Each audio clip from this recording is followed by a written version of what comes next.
ফুলে গেছে, এই যে দেখতে। দু হাতে তোর কিমো চলেছে, তার উপরে আবার ওই প্রেশার দিয়ে দিয়ে জুনিয়র ডাক্তারকে দিয়ে কিছু করতে হবে না তোমার, যাও। ঠিক আছে। কালকে রাতের থেকে প্রচুর জ্বর ছিল। কি করছো আবার তুমি? কাজে রান্নাঘরে ঢুকে গেছো কাজ করতে? তোমাকে না বারণ করেছি, আমি সব ধুয়ে নেবো, ছেড়ে দাও। না কিছু করতে হবে না, আমি করে নিচ্ছি, ছাড়ো ছাড়ো, আমি ভাত বসিয়ে দিচ্ছি, ছেড়ে দাও ভাবিন। ঠিক আছে ঠিক আছে, তুমি যাও, আমি সব করে দিচ্ছি সোনা, তুমি যাও। কালকে পূজা বাথরুম থেকে বেরোতে গিয়ে স্লিপ কেটে পড়ে গেছে, পাটায় ভালো মতন লেগেছে ওর।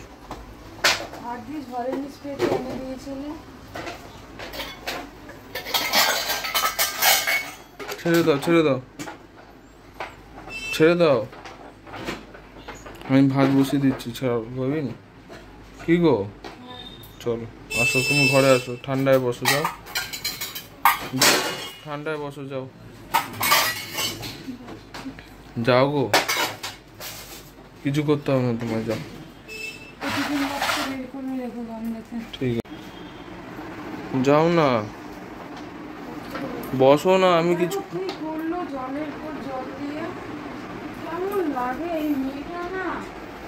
বদমাশি করছিস কেন? তুই জানিস না মায়ের শরীর ভালো নেই? হ্যাঁ জানিস না মায়ের শরীর ভালো নেই? খুব দুষ্টুমি হয়ে করছিস তুই, মানে কদিন ধরে। যাও।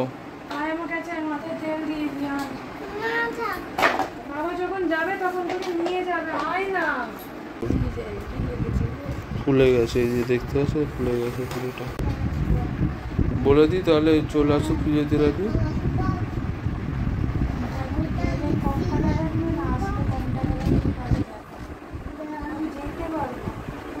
তোমার কষ্ট করে যেতে হবে না, আমি বলে দিচ্ছি। এনে বুঝে তো আর কেউ বিপদ ডেকে আনে না, তবে আমি বোধহয় ইচ্ছা করেই বারবার বিপদ টেনে নিয়ে আসছি। কি হচ্ছে আমাদের সাথে আমরা নিজেরাই বুঝতে পারছি না। সূর্য আমায় চানে পাঠিয়ে বলল বিছানাপত্রগুলো আমি গোছাই, তুমি চানটা একটু কষ্ট করে করে এসো, তারপরে না হয় রেস্ট নিও। এসে দেখি বাবাতে আর মেয়েতে কাজ করছে, আজ মানি ক্যামেরা করছে, আর সূর্য এখানে ঘর পরিষ্কার করছে। প্রকৃত স্বামী তো সেই যে স্ত্রীর শরীর খারাপের সময় তার পাশে থাকে, আর প্রকৃত স্ত্রী তো সেই যেই স্বামীর অর্থ না থাকলেও স্ত্রীর হাসি মুখটা সবসময় থাকবে। তবে অর্থের অভাব থাকলেও কখনো সেটা বুঝতে দেয়নি সূর্য। 10 বছর সূর্যর সাথে আমার দাম্পত্য জীবন, অনেক টানাপোড়ার ওপর দিয়েই গেছি। আমাদের একটা গ্যাস 6 মাস চালিয়েছি। আলু সেদ্ধ ভাত খেয়ে আর খাবো নাই বা কেন, তখন তো আমরা 10টা আর 9টার ডিউটি করতাম। সূর্যও বেরিয়ে যেত, আমিও বেরিয়ে যেতাম। আলু সেদ্ধ ভাত ফুটিয়ে সকালবেলা নিয়ে বেরিয়ে যেতাম। রাত্রেবেলাও ওই সেম। রাত্রেবেলা কি আর 10টার সময় এসে রান্না বান্না করতে ইচ্ছে করে? ঘরে তো তখন কোনো গুরুজন ছিল না, আমরা যা পারতাম তাই ফুটিয়ে খেতাম। সমস্যায় পড়ে গেছে এখন সূর্য। রাত্রেবেলা ডিউটিতে গিয়ে ভোরবেলা বাড়ি ফিরে এখন ভীষণ অসুবিধার মধ্যে রয়েছে। এখন যেহেতু কলকাতায় ভীষণ কড়াকড়ি হয়ে গেছে ওর গাড়ির জন্য, ও সকালবেলা যেতে পারছে না। ভোরবেলা আসার পর সে মানুষরা যদি একটু না ঘুমোতে পারে, শরীর কি আর সাথ দেয়? আমি সত্যি জানতাম না যে এই পায়ে এমন যন্ত্রণা হবে। যন্ত্রণা থেকে গাটা কেমন ছ্যাঁক করে উঠছে। ওকে বললাম, তুমি আগে যত তাড়াতাড়ি পারবে রান্নাটা সেরে শোয়ার চেষ্টা করো, ভাত ডাল আর আলু সেদ্ধ করো, আর তেমন কোনো ঝামেলাই পাকিও না। কি করবে আর, আমি যেহেতু পা নিয়ে নড়তে পারছি, ভীষণভাবে পায়ে লেগেছে। আমি যে ওই বাড়িতে গিয়ে থাকবো সেও উপায় নেই। আমার শ্বশুর বাড়িতে ঘর ভাড়া, আমি যদি দিদার বাড়িতে গিয়ে থাকি সূর্যর কাজে যাওয়ার প্রবলেম হয়ে যাবে, তার থেকে বড় মানির স্কুল কামাই হয়ে যাবে। ভীষণ সমস্যার মধ্যে আমাদের পড়তে হবে। এখন যেখানে থাকি এখান থেকে সূর্যকে অনেকটাই গাড়ি চালিয়ে তবে তার কাজের লোকেশানে যেতে হয়। ভীষণ টানা পড়ার মধ্যেই রয়েছি।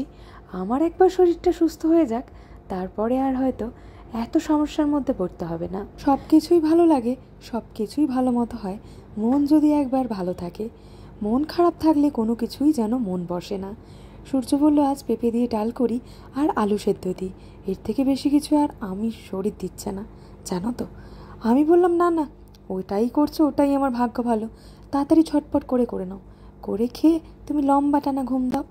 সূর্যর কাজের জন্য ভীষণ আমার খারাপ লাগছে, আর ওকে দেখছি আর ভাবছি আমার কারণে আমার মেয়েটা আর আমার বরটাকে কতই না স্ট্রাগল করতে হচ্ছে।